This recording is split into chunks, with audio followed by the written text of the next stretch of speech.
ಜಮೀನುಗಳಲ್ಲಿಯೂ ಸಹ ವಕಫ್ ಅಂತೇಳಿ ಕೂರಿಸ್ತಾ ಇದ್ದಾರೆ. ಯಾರು ದಲಿತರು ಕಟ್ಟುವಂಥ ಮನೆಗಳ ಮೇಲೂ ಇವತ್ತು ವಕಫ್ದವ್ರು ಖಾಲಿ ಮಾಡಿಸ್ಲಿಕ್ಕೆ ಪ್ರಯತ್ನ ಮಾಡ್ತಾ ಇದ್ದಾರೆ, ಗುಂಡಾಗಿರಿ ಮಾಡ್ತಾ ಇದ್ದಾರೆ ವಿಜಯಪುರ ನಗರದಲ್ಲಿ. ಈ ರೀತಿ ಆ ಕಾನೂನು ಪೂರ್ತಿ ಸಂಪೂರ್ಣವಾಗಿ ದೇಶದಲ್ಲಿ ಕಿತ್ತಾಕಬೇಕು. ಅದನ್ನೆಲ್ಲ ಕಂದಾಯ ಇಲಾಖೆ ಭಾರತ ಸರ್ಕಾರ ತಗೊಂಡು ಎಲ್ಲ ರಾಜ್ಯಗಳ ಕಂದಾಯ ಇಲಾಖೆಗೆ ಅದನ್ನು ಹಸ್ತಾಂತರ ಮಾಡಬೇಕು. ಅಲ್ಲಿ ಎಲ್ಲೆಲ್ಲಿ ದಲಿತರಿಗೆ ಹಿಂದುಳಿದವರು ಜಮೀನನ್ನು ಅವ್ರ ಅಪ್ಪ ಮಾಡ್ಯಾನೇನ್ರಿ ದೇಶನಾಗ. ಅವ್ರಿಗೆ ಪಾಕಿಸ್ತಾನ ತವಾಗಿ ಹೊಡೆದುಕೊಟ್ಟೈತಲ್ಲ.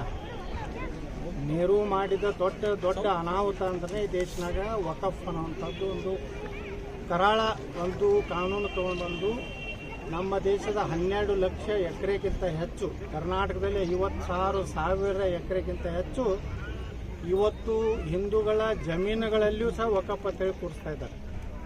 ಯಾರು ದಲಿತರು ಕಟ್ಟುವಂಥ ಮನೆಗಳ ಮೇಲೂ